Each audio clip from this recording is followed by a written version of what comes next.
AP film development corporation chairman గా ఎవరిని నియమించబోతున్నారు? ఇక్కడ డిప్యూటీ సీఎం పవన్ కళ్యాణ్ మాట నెగ్గుతుందా, లేకుంటే ఎమ్మెల్యే బాలకృష్ణ పంతమే నెగ్గుతుందా?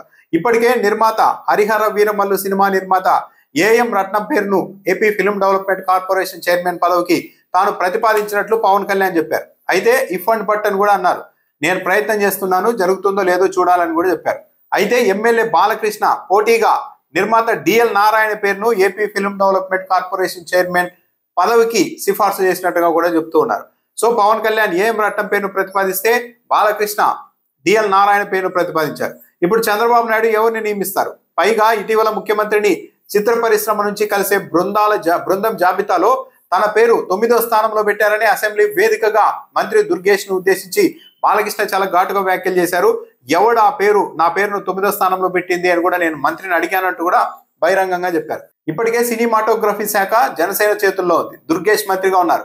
ఇప్పుడు AP film development corporation chairman పదవి కూడా పవన్ కళ్యాణ్ సిఫార్సు చేసిన వ్యక్తికే ఇస్తే పూర్తిగా చిత్ర పరిశ్రమ మీద జనసేన ఆధిపత్యం కొనసాగే అవకాశం ఉంటుంది.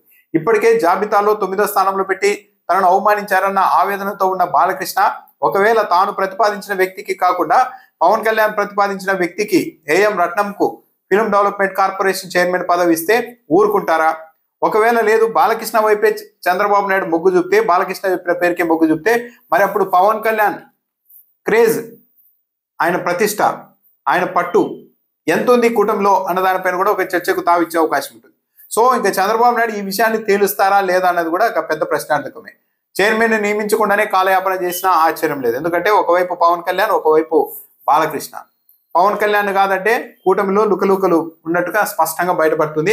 పవన్ కళ్యాణ్ కు విలువ ఇవ్వడం లేదన్న అభిప్రాయం కలుగుతుంది. ఒకవేళ బాలకృష్ణ చెప్పిన పేరును కాకుండా పవన్ కళ్యాణ్ చెప్పిన పేరునే ఓకే చేస్తే ఇక బాలకృష్ణ ఇంకా రగిలిపోయే అవకాశం ఉంటుంది.